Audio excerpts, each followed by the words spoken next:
Assalamualaikum warahmatullahi wabarakatuh. Waalaikumsalam warahmatullahi wabarakatuh. Yang saya hormati Bapak Guru SDN Gorong 2 Kecamatan Kejayaan.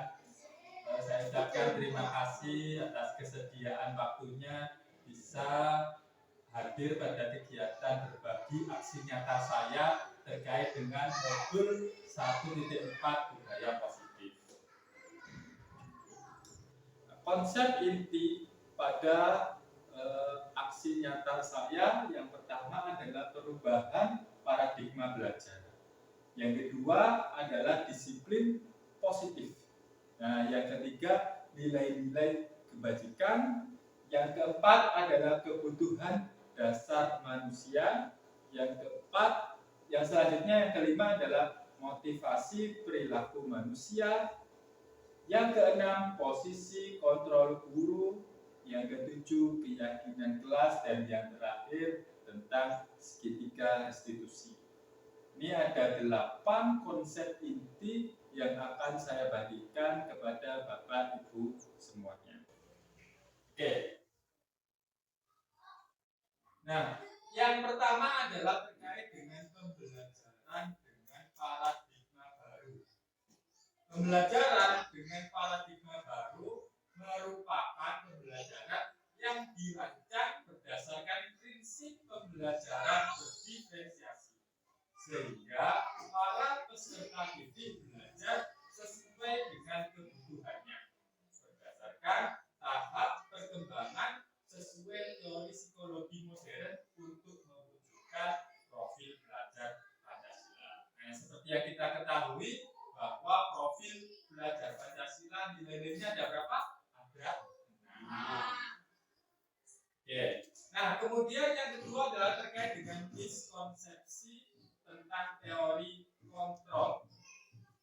Yang pertama adalah ilusi bahwa guru mengkontrol murid. Nah, sebenarnya kontrol itu terletak pada diri sendiri, bukan hanya pada guru, tapi murid juga ikut mengontrol dirinya sendiri. Yang kedua adalah miskonsepsi kritik dan membuat rasa bersalah mampu menguatkan karakter. Padahal yang sebenarnya rasa membuat bersalah itu dapat membuat siswa menjadi trauma dan takut untuk berkembang. Kemudian ilusi bahwa orang dewasa berhak memaksa. Padahal yang sebenarnya setiap anak, setiap murid itu punya haknya untuk bisa berekspresi dalam pembelajaran. Dan yang terakhir, ilusi bahwa semua penguatan positif, efektif dan bermanfaat. Nah, itu juga kurang tepat. Nah, kita akan coba untuk bermain cobalah buka Bapak Ibu. Nah, yang pertama nanti kita akan berpasangan. Nanti yang Pak Suhanto nanti bisa sama. Yang pertama adalah Anda dan teman Anda berpasangan akan melakukan kegiatan cobalah buka. Misalnya Anda adalah A, tugas Anda adalah menghafalkan salah satu tangan. Jadi nanti satu guru menjadi orang yang menghafalkan tangan. Ya. Boleh tangan kanan, boleh tangan kiri. Nah, bayangkan bahwa Anda menyimpan sesuatu yang sangat berharga dalam kepalan tangan Anda. Anda perlu menjaga benda tersebut sekuat tenaga Anda karena begitu pentingnya bagi kehidupan. Jadi kepala tangan, di dalam kepala tangan ini ada sesuatu yang sangat berharga. Ya, bayangkan saja di dalam kepala ini ada sesuatu yang berharga. Nah, tugas rekan yang lain adalah mencoba dengan segala cara membuka kepala tangan tersebut. Teman Anda boleh membujuk, merayu, ya, menghardik, mengintimidasi, memarahi, menggoda, menggelitik, bahkan menawari Anda uang agar Anda bersedia membuka kepala tangan. Tapi tentu saja jangan dengan kekerasan. Ya, nah, kita akan coba nanti seperti Bu Maika dengan Bu Eva, coba kepala tangan. Nah, satu orang menjadi kepala tangan. Nah, ini Pak Taufik dengan Pak Eko, siapa yang mengepalkan tangan? Nah, saya dengan Pak Suba.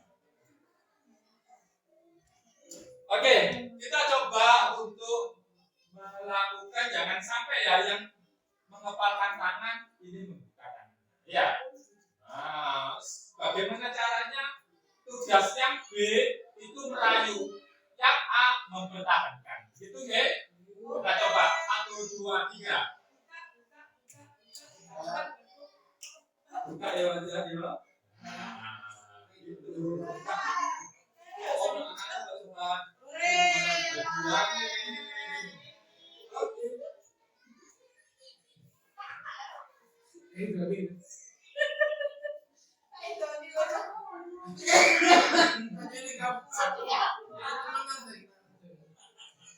Oh. Oke. Terima kasih Bapak Ibu. Tadi kita sudah sebentar untuk mencoba permainan ini. Akhirnya tadi sudah langsung membuka ya, langsung buka tangannya. Bagaimana tipsnya? Oh, soalnya dikasih uang, akhirnya membuka. Saya digoni. Apa itu ada yang dengan sekuat tenaga akhirnya tangannya bisa terlepas. Nah, saya tanya ke Bapak Ibu di sini, yang punya kontrol untuk bisa membuka tangan itu diri sendiri atau rekan kita tadi? Diri sendiri. Nah, diri sendiri. Jadi untuk bisa berubah, untuk bisa melakukan sesuatu perubahan, nah kontrolnya itu adalah pada diri kita sendiri. Ya, mau tangannya mau dibuka, mau tangannya ditutup, ya kontrolnya diri sendiri. Begitu juga dengan murid.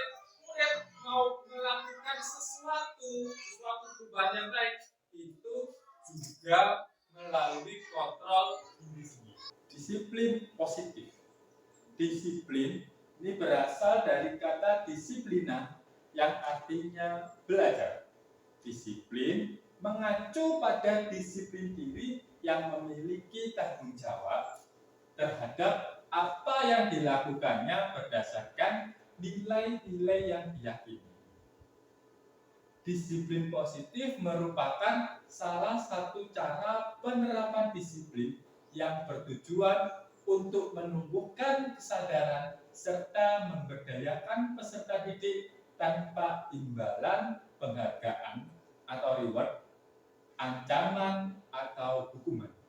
Jadi memberdayakan peserta didik tanpa ada imbalan atau hukuman.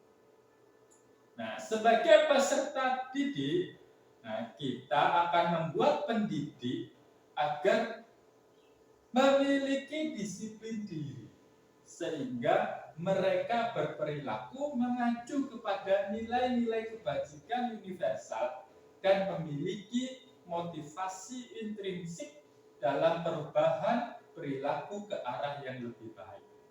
Jadi, setiap anak mereka punya motivasi diri untuk bisa berubah ke arah yang lebih baik. Bukan berdasarkan mereka mendapatkan imbalan atau berdasarkan mereka takut akan hukuman, tapi dari motivasi peserta didik tersebut. Selanjutnya, nilai-nilai kebajikan di sini adalah nilai yang disepakati bersama, lepas dari suku bangsa, agama, bahasa maupun latar belakang. Jadi nilai-nilai kebajikan yang disepakati oleh semua orang tanpa membedakan bangsa, tanpa membedakan agama, bahasa, latar belakangnya. Nah, contoh nilai kebajikan institusi atau organisasi yang pertama adalah profil belajar Pancasila. Yang pertama, beriman dan bertakwa pada Tuhan Yang Maha Esa. Kemudian berakhlak mulia, berkebinekaan global, gotong royong, mandiri, kreatif, dan bernalar kritis. Itu nilai kebajikan profil belajar Pancasila.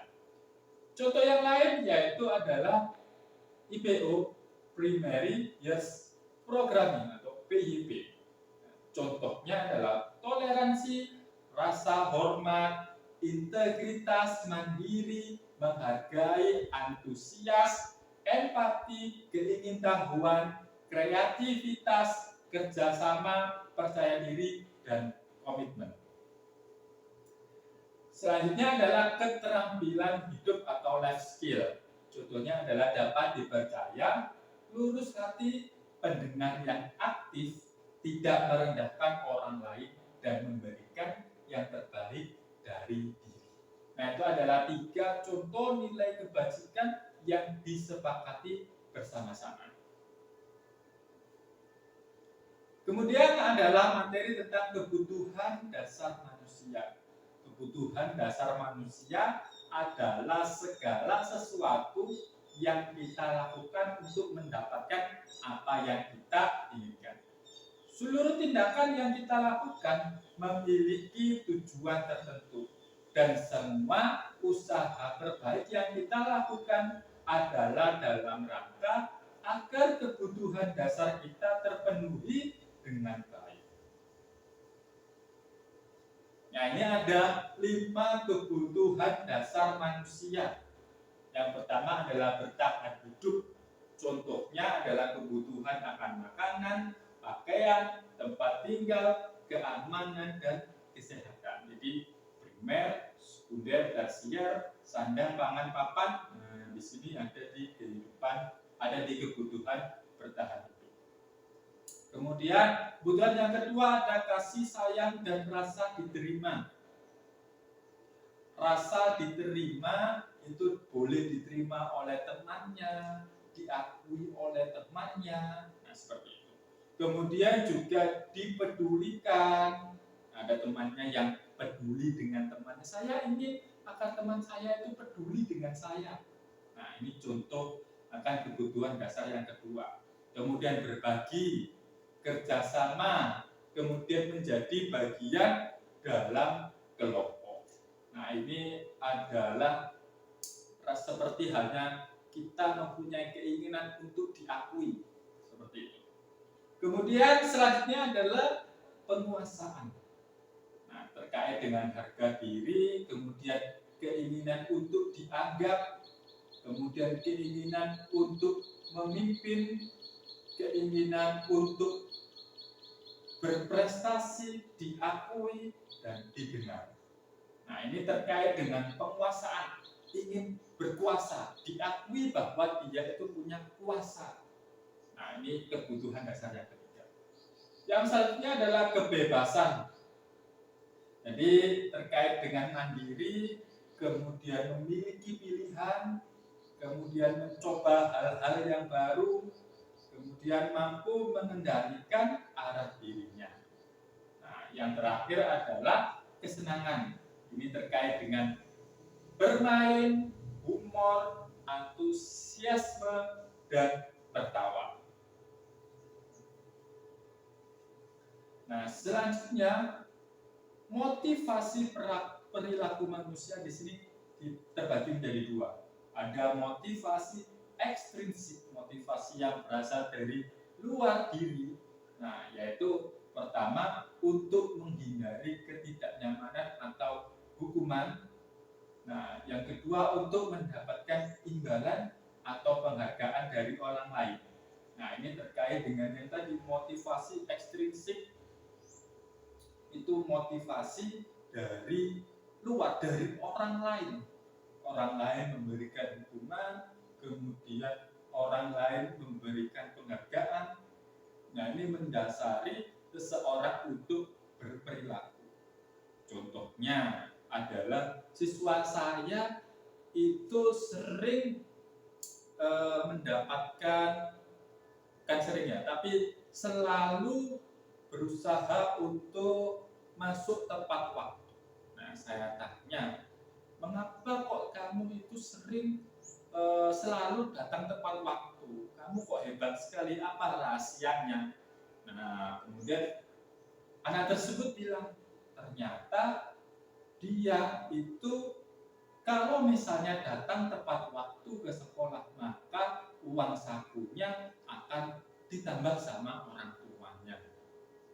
Nah, itu adalah contoh bahwa perilaku tersebut untuk mendapatkan imbalan atau penghargaan dari orang lain. Nah, berbeda dengan motivasi intrinsik. Nah, yaitu untuk menjadi orang yang mereka inginkan dan menghargai diri sendiri dengan nilai-nilai yang mereka percaya. Nah, contoh yang lain misalnya, Ada temannya, saya juga tanya, kok kamu hebat bisa datang tepat waktu, apa rahasianya? Nah, jadi dia berpendapat bahwa kalau misalnya saya datang tepat waktu itu bukan karena saya ditambahin uang sakunya, tetapi karena memang itu tanggung jawab saya. Peraturan sekolah bahwa sekolah masuknya pukul 7, maka ya saya harus datang tepat waktu pukul 7. Ya, kalau bisa sebelum pukul 7 saya sudah sampai di sekolah. Itu karena memang tanggung jawab saya. Nah, itu merupakan contoh motivasi intrinsik dari dalam siswa itu sendiri. Ya. Selanjutnya adalah perbedaan hukuman, konsekuensi, dan juga restitusi. Nah, kalau hukuman di sini tidak terencana atau tiba-tiba. Murid tidak tahu apa yang akan terjadi atau tidak dilibatkan. Yang kedua, bersifat satu arah. Kemudian berupa hukuman fisik atau psikis. Contohnya seperti ini. Ada salah satu siswa yang tidak mengerjakan PR. Kemudian gurunya langsung bertanya, kamu tidak mengerjakan PR karena apa? Nah, kemudian belum siswanya jawab, guru tersebut langsung menyela, sudah saya tidak mau, apapun alasanmu saya tidak mau tahu, pokoknya sekarang kamu lari keliling lapangan selama 10 kali. Ya. Nah, itu contoh hukuman. Nah, selanjutnya adalah konsekuensi terencana atau disepakati sesuai peraturan. Kemudian, namun tetap murid dibuat tidak nyaman dan sikap guru selalu memonitor murid. Contohnya seperti ini. Anak-anak, suatu hari ada ulangan. Ya. Kalau misalnya nilai ulangannya mendapatkan di bawah KKM, KKM-nya adalah 70. Kalau di bawah 70, maka kalian harus mengerjakan ulangan tersebut kembali, tapi bukan di dalam kelas, tapi mengerjakan di lapangan. Nah, seperti itu. Disepakati. Nah, anak-anak banyak yang setuju. Kemudian setelah ulangan selesai ada beberapa anak yang mendapatkan nilai di bawah KKM. Nah, mereka kemudian patuh terhadap kesepakatan tersebut bahwa yang di bawah KKM harus mengerjakan lagi di lapangan. Tetapi anak tersebut dibuat tidak nyaman karena mereka malu. Oh, saya mengerjakan lagi di lapangan dilihat banyak orang. Nah, ini konsekuensi. Kemudian yang selanjutnya adalah restitusi, proses menciptakan kondisi bagi murid untuk memperbaiki kesalahan. Proses kolaboratif yang mengajarkan murid untuk mencari solusi sendiri. Jadi, siswa ini diberi kesempatan untuk bisa memperbaiki kesalahan mereka. Bukan dengan cara guru memberikan hukuman, tetapi guru bisa mengajarkan siswa untuk memperbaiki kesalahan yang telah mereka lakukan. Contohnya adalah di suatu saat ada murid yang berkelahi, kemudian kancing bajunya saat berkelahi itu terlepas. Nah, kemudian guru bisa memberikan solusi atau mengajarkan murid untuk mencari solusi, yaitu dengan siswa yang menarik kancing baju sampai terlepas itu bisa memperbaiki seragam temannya dengan menjahitkan baju temannya. Nah, karena ulahnya yang menarik baju sampai kancing terlepas, maka siswa tersebut bisa mencari solusi atas kesalahan yang sudah mereka lakukan. Nah, selanjutnya adalah 5 posisi kontrol guru.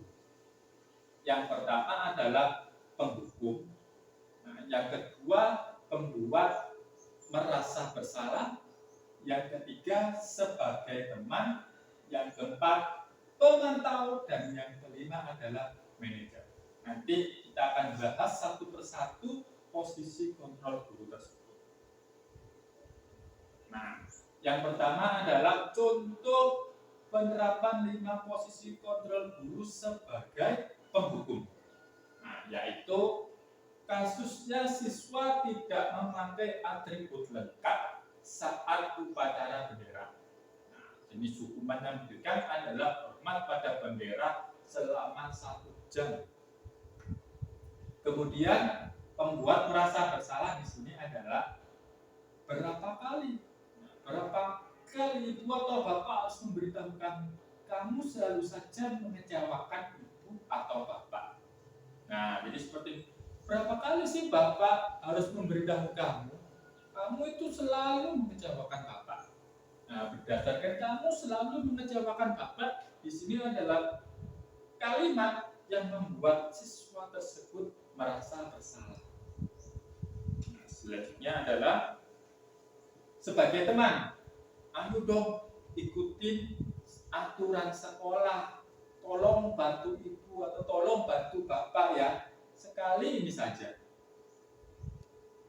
Atau ya sudah, tidak apa-apa, lain kali jangan sampai berbuat seperti ini lagi ya. Nah, jadi antara guru dengan murid ini seperti halnya antar teman. Nah, ini apabila lama-kelamaan maka siswa atau murid tidak bisa membedakan mana sosok guru, mana sosok teman, sehingga murid terkadang menganggap guru sebagai teman mereka sendiri, sehingga rasa hormat dari siswa kepada gurunya menjadi berkurang. Selanjutnya adalah pemantau. Kamu sudah melanggar peraturan sekolah. Kamu tahu konsekuensinya.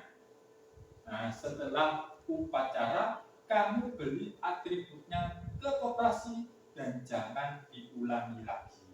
Nah, di sini jika guru sebagai pemantau, guru juga akan memberikan sebuah solusi dari kesalahan yang dibuat oleh murid, namun tanpa hukuman.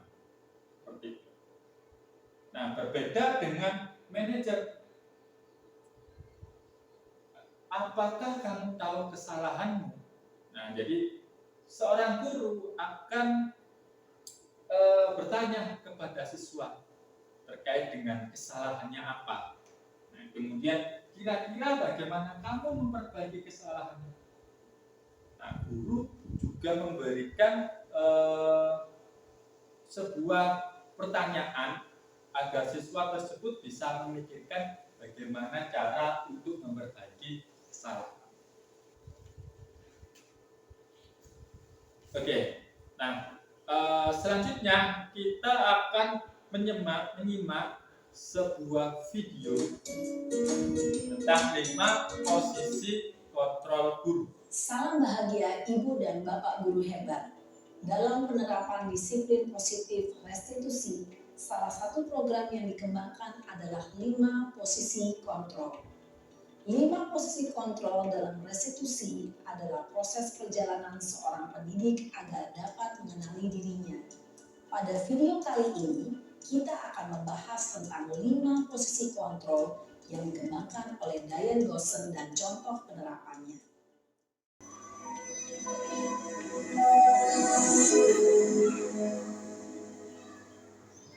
5 posisi kontrol itu adalah 1. Posisi penghukum. 2. Posisi pembuat merasa bersalah. 3. Posisi teman. 4. Posisi pemantau atau monitor. Dan 5. Posisi manajer. Untuk lebih memahami kelima posisi tersebut, mari kita saksikan kasus Naren yang terlambat hadir 20 menit di sekolah dan melihat bagaimana kelima posisi kontrol dalam menghadapi masalah tersebut.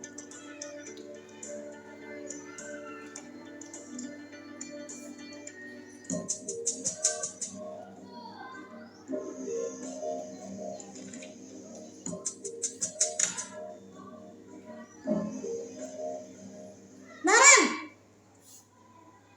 sini kamu. Selamat pagi, Bu.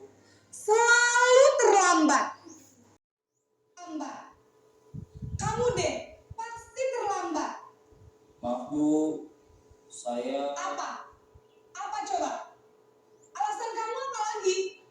eh, Kapan sih kamu tidak terlambat? Malas sekali ya kamu jadi anak. saya Dasar pemalas.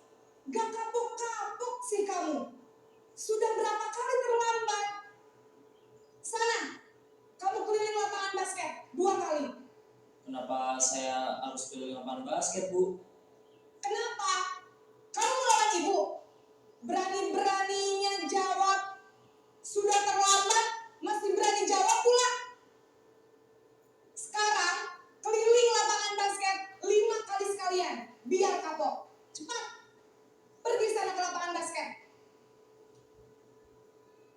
Posisi penghukum biasanya berbicara dengan nada tinggi, menghardik, menunjuk-nunjuk, menyakiti, dan menyindir. Hukuman bisa berupa fisik maupun psikis. Ibu dan bapak guru hebat. Dampak yang terjadi pada murid ketika guru berada pada posisi penghukum adalah murid cenderung akan memberontak, bahkan menyimpan dendam.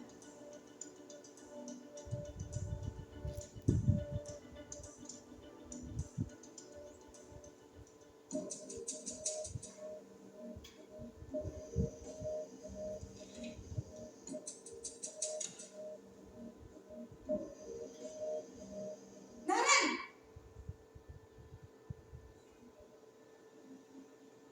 Selamat pagi, Bu. Naren, kamu kenapa terlambat lagi, nak? Ya Tuhan, Naren, kamu senang ya bikin ibu susah ya? Kalau kamu terlambat lagi, nanti ibu yang ditegur bapak kepala sekolah, nak. Disangka ibu tidak bisa membina kamu. Duh, gimana ini? Maaf, Bu. Duh, Gusti Naren. Kamu suka ya kalau ibu ditegur bapak kepala sekolah? Terus, sekarang ibu harus tulis apa ini di buku absen? Ini kamu sudah sering terlambat loh. Ibu harus apa coba? Maaf, Bu. Maaf sekali. Ya sudah, lain kali jangan bikin ibu susah lagi ya nak ya. Ibu tidak akan kuat lagi kalau kamu begini terus. Bisa jantungan kalau ibu ditegur bapak kepala sekolah. Sana cepat ke kelas. Maaf ya, Bu. Maaf sekali. Posisi pembuat rasa bersalah berbicara dengan nada tenang, cenderung lembut. Namun kata-kata yang diutarakan membuat murid merasa menjadi orang yang gagal. Memandang buruk dirinya sendiri, merasa tidak berharga, dan tidak sanggup membahagiakan orang lain. Ketika guru mengambil posisi pembuat rasa bersalah, murid akan menganggap dirinya yang bersalah dan ia akan menyimpan emosi negatif tersebut di dalam dirinya.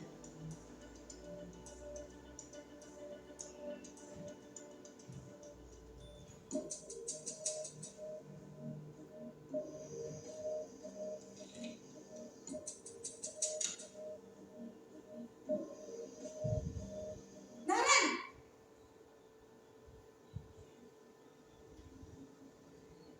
Selamat pagi, Bu. Wah, sudah jam berapa ini nak? Terlambat lagi ya sayang. Iya, Bu.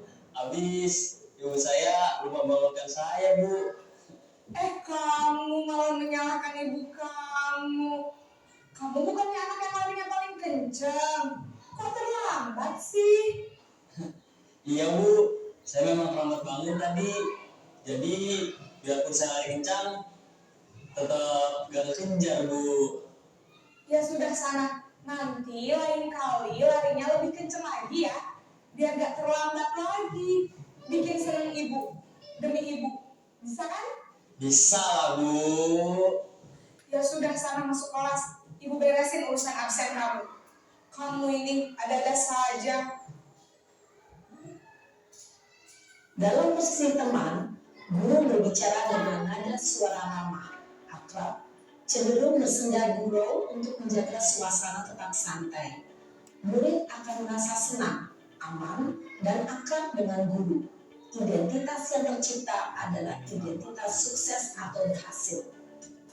Namun, perlu diingat, karena ini masih dorongan eksternal, maka ada faktor ketergantungan dan murid kepada orang tertentu.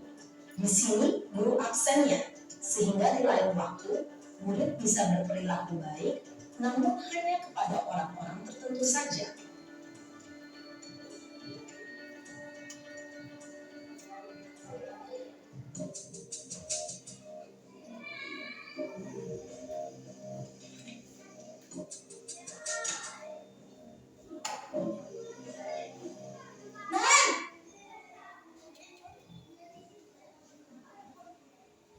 Selamat pagi Bu. Naren, apa peraturan sekolah kita tentang jam berapa kita harus masuk sekolah, Nak? Kita harus di sekolah jam 7 Bu. Iya betul, sekarang sudah jam 7.20. Naren sudah tahu konsekuensinya jika terlambat hadir. Paham Bu, saya harus tinggal kelas pas jam istirahat selama 20 menit. Iya benar, konsekuensinya demikian. Jadi nanti jam 9.30 pas istirahat, kamu harus tinggal di kelas, kerjakan tugas tambahan untuk ketertinggalan kamu, ya? Baik Bu. Posisi pemantau mengandalkan penghitungan atau data untuk mengontrol murid. Guru mengarahkan murid berdasarkan peraturan dan konsekuensi. Seorang pemantau menunjukkan bahasa tubuh dan ekspresi wajah yang datar dan cenderung formal.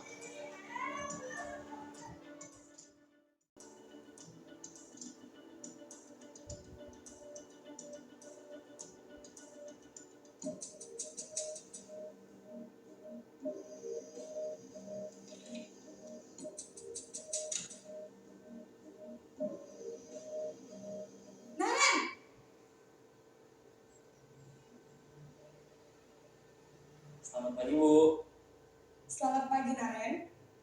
Maaf Bu, saya terlambat. Iya, sekolah masuknya jam 7, sekarang sudah jam 7.20. Jadi sekarang bagaimana nih Naren?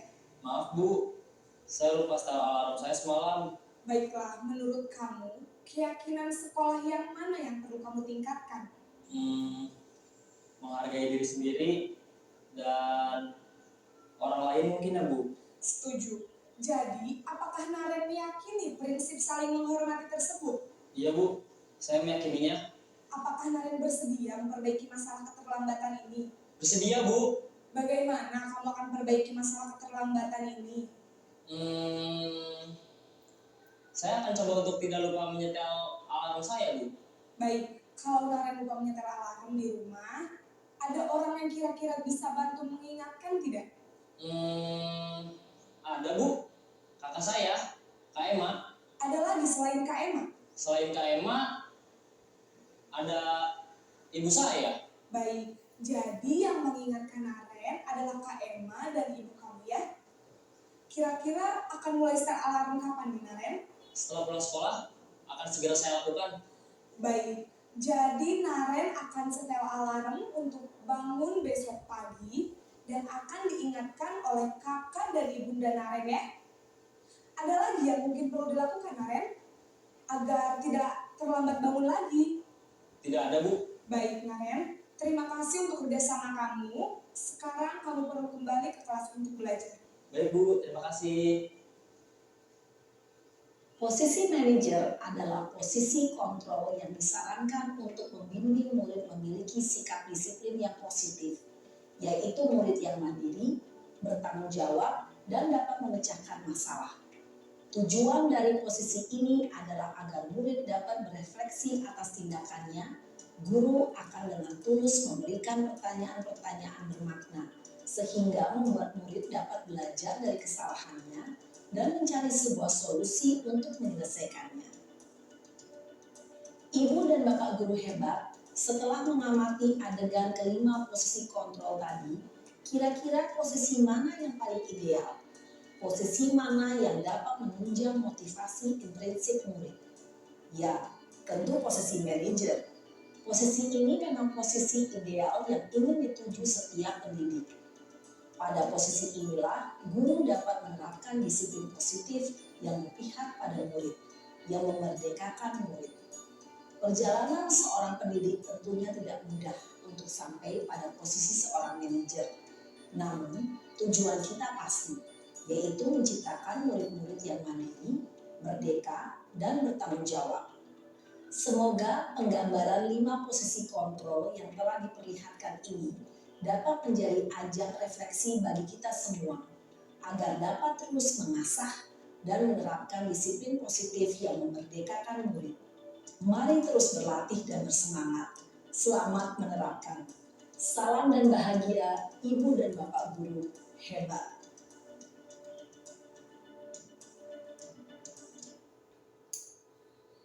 Nah, selanjutnya adalah terkait dengan keyakinan kelas. Nah, mengapa disebut keyakinan kelas? Mengapa kok bukan peraturan kelas? Nah, kita akan bahas. Nah, pembentukan keyakinan kelas di sini bersifat abstrak, berupa pernyataan universal, dibuat dalam pernyataan positif. Nah, selanjutnya sedikit saja agar mudah diingat. Jadi tidak terlalu banyak seperti peraturan sekolah. Nah, jadi sedikit agar mudah diingat. Kemudian sesuai dengan kondisi kelas dan sekolah, sehingga mudah diterapkan. Dan yang terakhir, semua warga sekolah atau warga kelas dilibatkan saat membuat keyakinan kelas. Nah, Bapak Ibu, ini adalah contoh penerapan keyakinan kelas yang sudah saya lakukan di kelas saya. Mari kita tonton bersama-sama video keyakinan kelas yang sudah saya terapkan di kelas saya.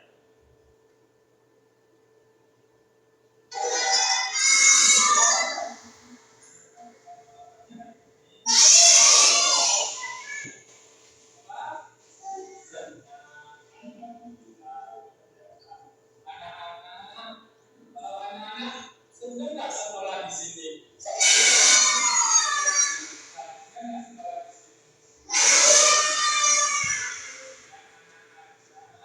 Kira-kira menurut kamu pengen kelas kita itu kelas yang seperti apa?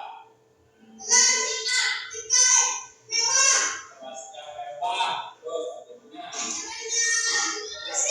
Kelasnya bersih, banyak temannya. Siapa? Ayo. Banyak temannya juga. Kelasnya seperti apa? Bersih, lagi bersih ya. Kelasnya luas.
membantu teman kuliah. Bisa menuliskan kegiatan-kegiatan yang baik yang bisa kalian lakukan satu saja. Satu saja bisa menolong teman kuliah. Tulis terus rajin datang ke sekolah tepat waktu. Kemudian boleh rajin mengerjakan tugas. Tulis satu saja. Silakan ditulis. Ya.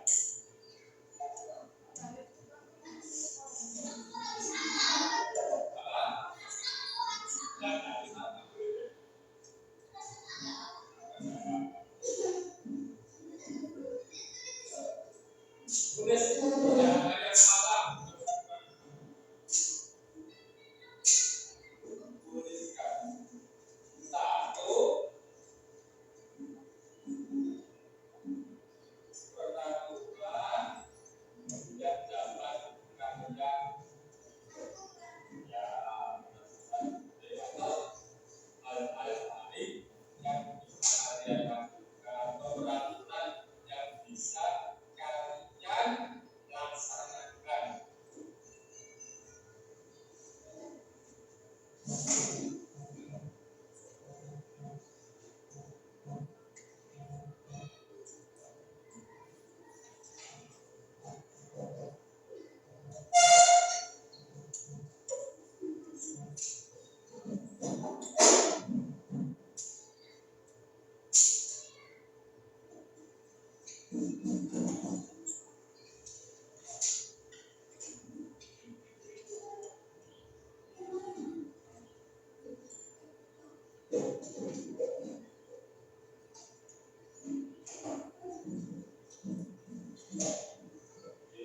Sudah, yang sudah boleh disimpan dulu ya.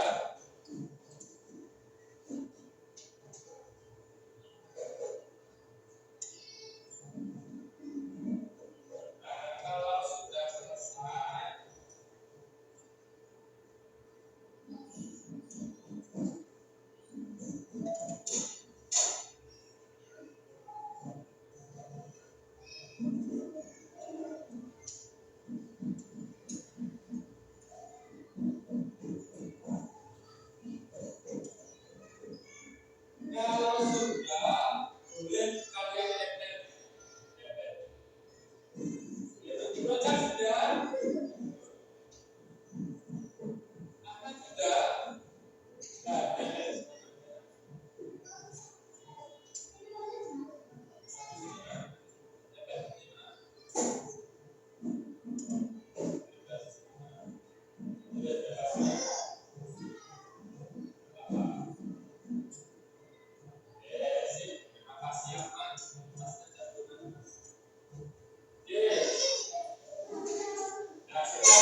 saling rajin membersihkan gelas.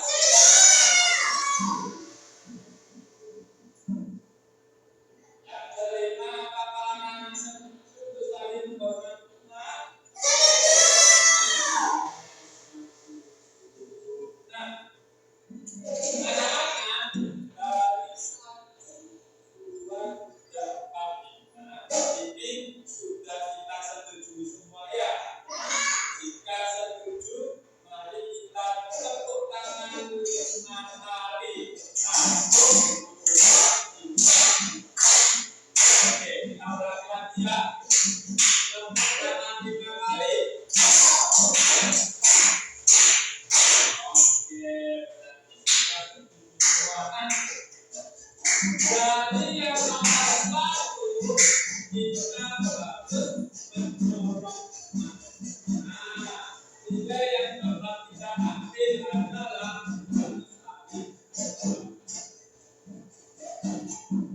oke. Yang kedua adalah mengerjakan tugas.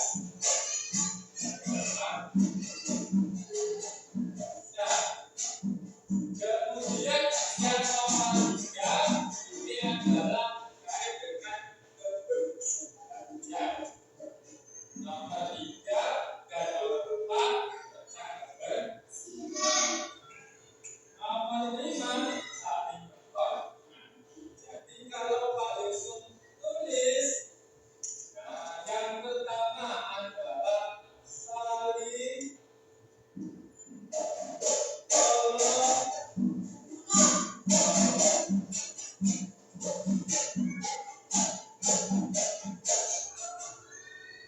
Yang kedua, harus mengerjakan tugas artinya kita harus bertanggung jawab dengan tugas kita ya. Harus bertanggung jawab.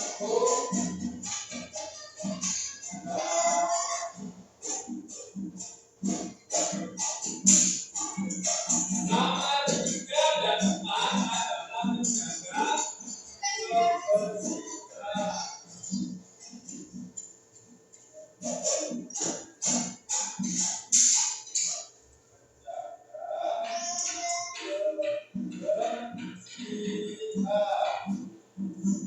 Dan yang nomor 4 adalah harus saling menghormati.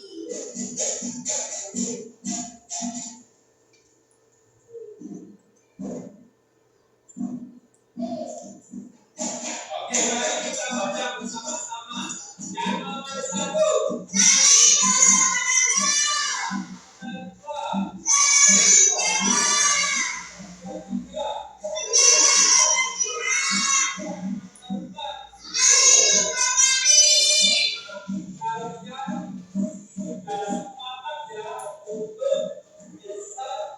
Melaksanakan kepandian saling tolong-menolong, bertanggung jawab, jaga kebersihan dan saling menghormati.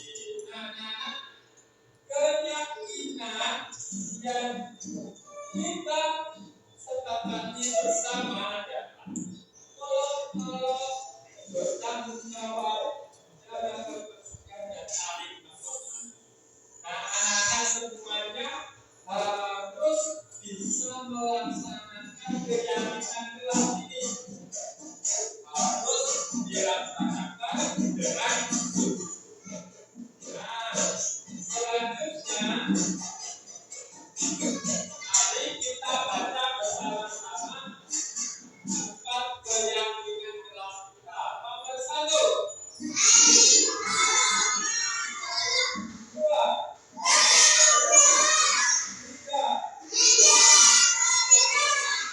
4.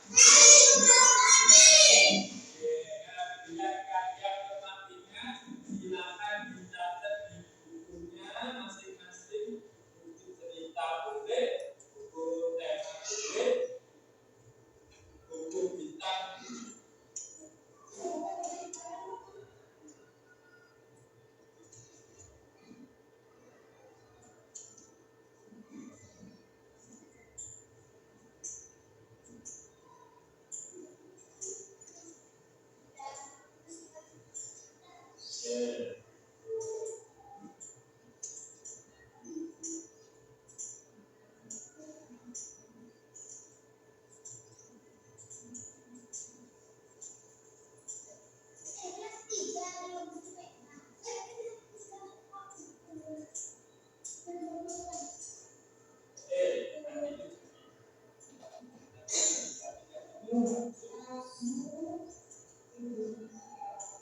Oke, anak-anak,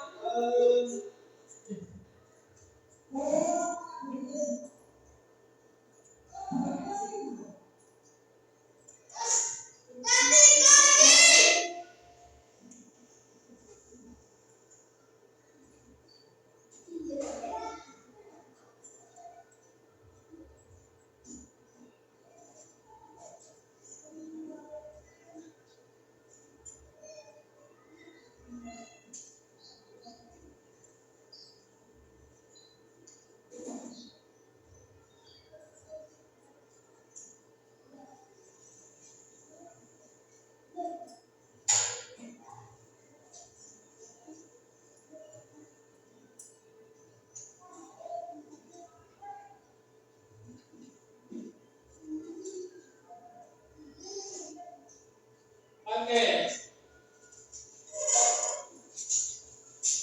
Pak Guru akan menuliskan keyakinan kelas kita di papan di kertas putih. Yang pertama adalah saling tolong menolong. Saling tolong menolong. Nomor dua, bertanggung jawab.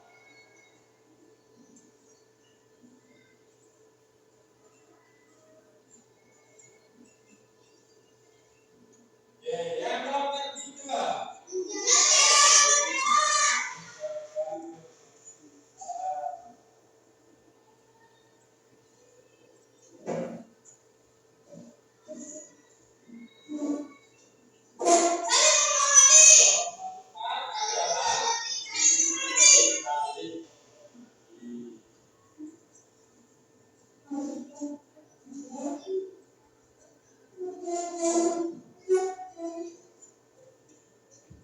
oke.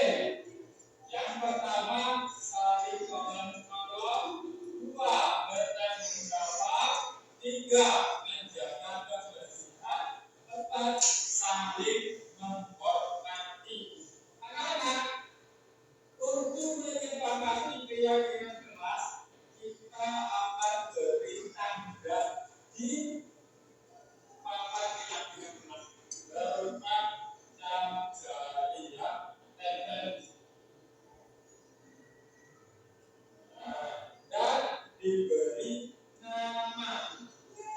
Jadi pakai stiker. Ya,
ini keyakinan kelas sudah kita beri tanda bahwa kita semua sudah sepakat dengan keyakinan kelas. Sudah sepakat semua ya? Harapkan agar keyakinan kelas ini bisa selalu kalian ingat dan selalu kalian lakukan. Ya, nanti keyakinan kelas ini akan aku tempel di depan kelas sehingga setiap hari akan kalian lihat, kalian akan mudah mengingatnya dan bisa kalian laksanakan setiap saat.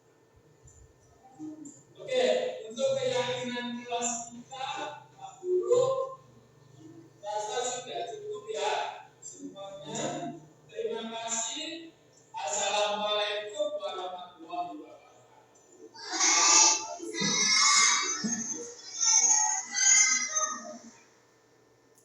Nah, itu tadi adalah contoh saat saya membuat keyakinan kelas di kelas saya. Dimulai dari saya mencari tahu atau menggali apa sih impian kelas yang diinginkan oleh murid-murid, kelas yang diimpikan oleh semua murid. Nah, itu saya gali. Selanjutnya berdasarkan impian tersebut, apa yang harus murid lakukan untuk mewujudkan impian mereka. Nah, kemudian dikembangkan melalui kegiatan-kegiatan positif yang dapat mereka laksanakan, kemudian dituangkan menjadi keyakinan kelas. Jadi kegiatan-kegiatan tersebut kita sarikan menjadi nilai-nilai kebajikan yang dilakukan oleh murid, dan tentunya nilai-nilai tersebut harus disepakati bersama sehingga terbentuklah keyakinan kelas tadi. Oke, Bapak Ibu. Nah, selanjutnya adalah terkait dengan segitiga restitusi. Nah, segitiga restitusi adalah suatu proses dialog yang dijalankan oleh guru agar dapat menghasilkan murid yang mandiri dan bertanggung jawab. Nah, segitiga restitusi tadi ini sudah kita saksikan pada video awal tadi terkait dengan murid terlambat datang ke sekolah.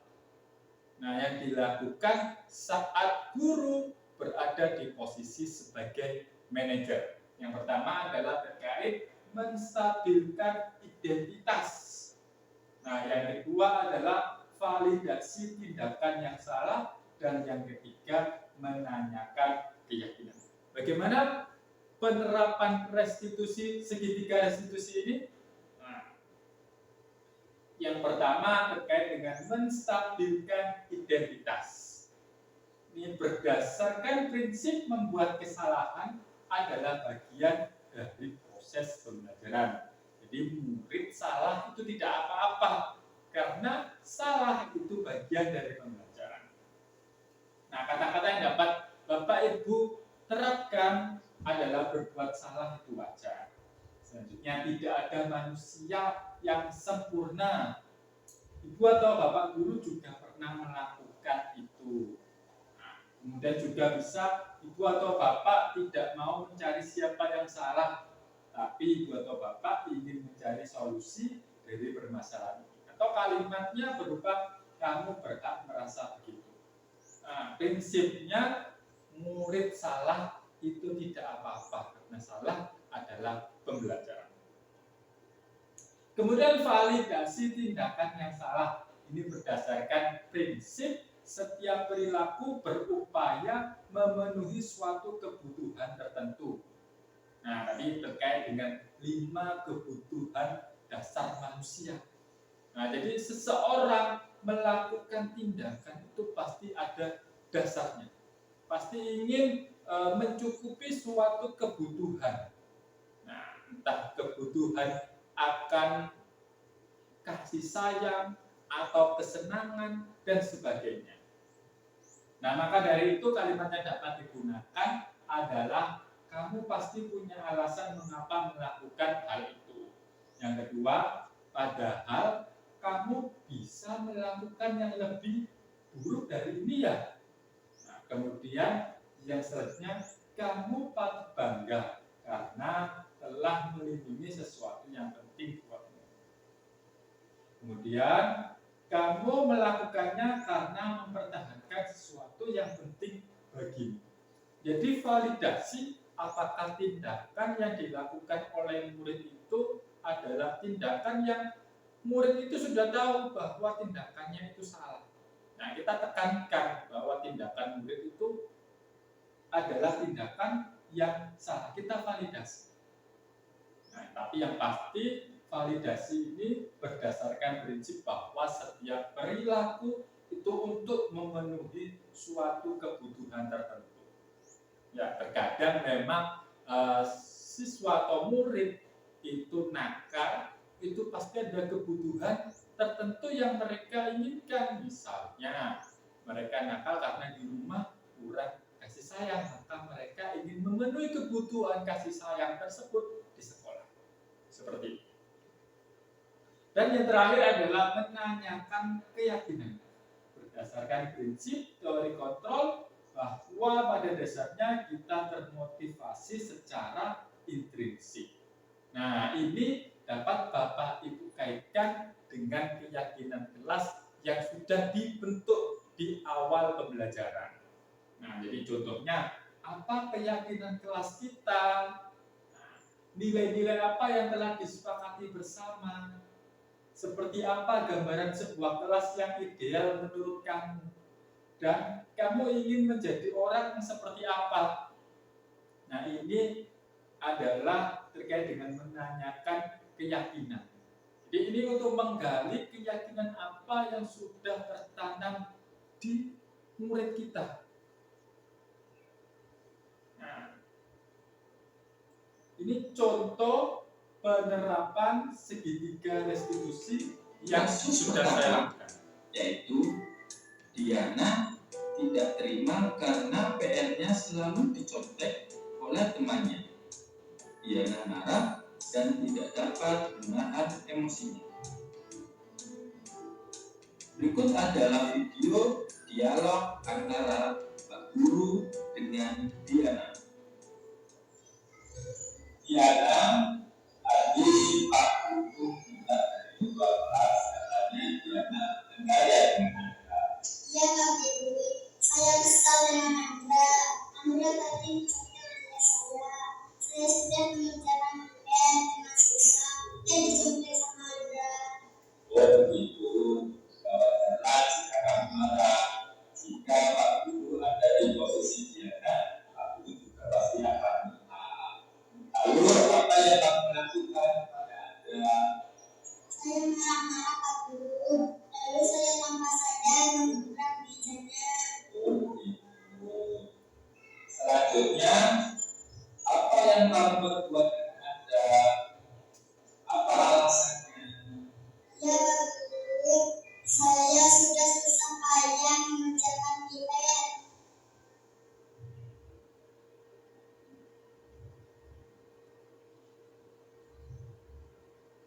Tapi Anda hanya mencontek, tidak berusaha sendiri. Ya wajarlah jika kamu merasa marah karena tidak rela jika dari kamu dikontek sama Anda. Sudah susah payah mengerjakan, ini dikontek sama Anda. Nah sekarang coba kamu pikirkan tindakan kamu marah-marah sampai menggugat meja, apakah sesuai dengan keyakinan kelas kita? Tidak Pak, setia. Nah, jika kamu bersedia, apa yang kamu lakukan untuk memperbaiki masalah ini? Bersabar dan menahan amarah saya. Saya akan melaporkan kepada Pak Guru. Tepat sekali tindakan kamu Diana. Tetap semangat ya Diana ya. Sekarang Diana boleh kembali ke kelas. Terima kasih Pak. Sama-sama. Assalamualaikum warahmatullahi wabarakatuh. Nama saya Fafira Diana. Saya murid kelas 5. Saya senang sekali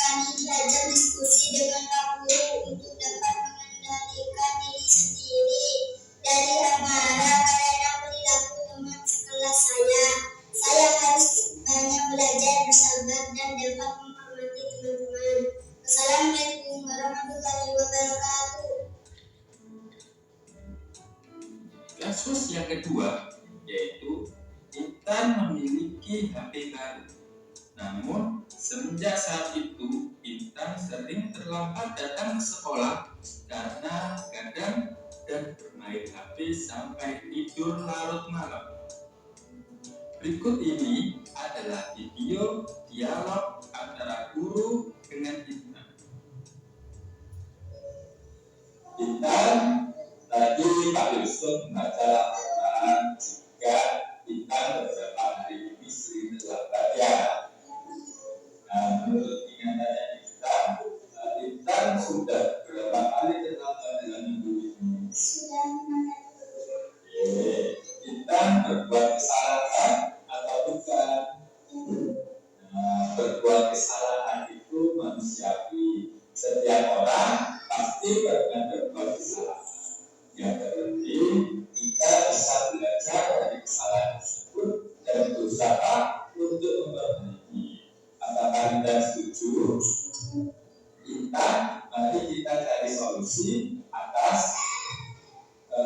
keterlambatan kita ya. Intan sering datang terlambat, pasti punya alasannya. Kenapa sih Intan sering datang terlambat? karena saya sering belajar bahasa Nah, kamu tahu keyakinan kelas apa yang sudah kita sepakati? Nah, jika terlambat datang ke sekolah, apakah sesuai dengan keyakinan kelas kita? Menurut kamu, keyakinan kelas apa yang sudah kamu langgar? Nah, menurut kamu, disiplin itu penting atau tidak untuk kamu? Nah, mempelajari waktu itu penting dan sangat bermanfaat untuk kita. Seperti kita dapat menghargai orang-orang yang ada di sekitar.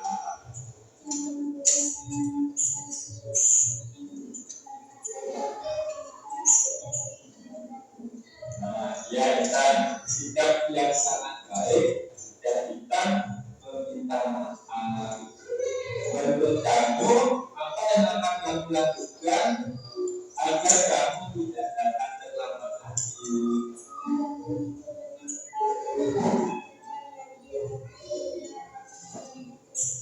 Nah, Intan, kamu sudah menemukan solusinya dan Pak Guru akan bekerja sama dengan orang tua kamu agar kamu tidak datang terlambat lagi ke sekolah. Sekarang silakan kita kembali ke kelas. Ya, sama-sama.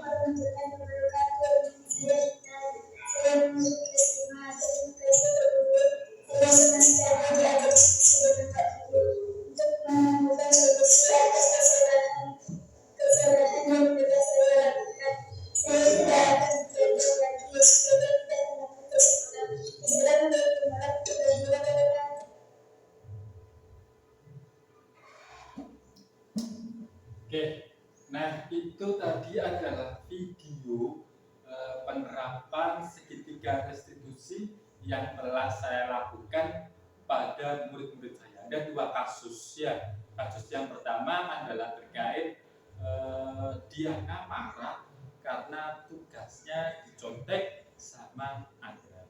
Selanjutnya yang kasus kedua adalah terkait dengan Intan semenjak punya HP baru. Intan di sini sering terlambat datang ke sekolah karena tidurnya sampai larut malam. Ya. Oke, Bapak Ibu, dalam penerapan program disiplin positif, hendaknya guru memiliki standar kepribadian yang profesional, kemudian standar sosial yang baik di mana guru mampu merefleksi dirinya dalam posisi kontrol saat ini. Bagaimana perjalanan dirinya sebagai among atau manajer yang menuntut murid-muridnya menjadi insan yang mandiri, merdeka, dan bertanggung jawab sesuai dengan standar nasional pendidikan.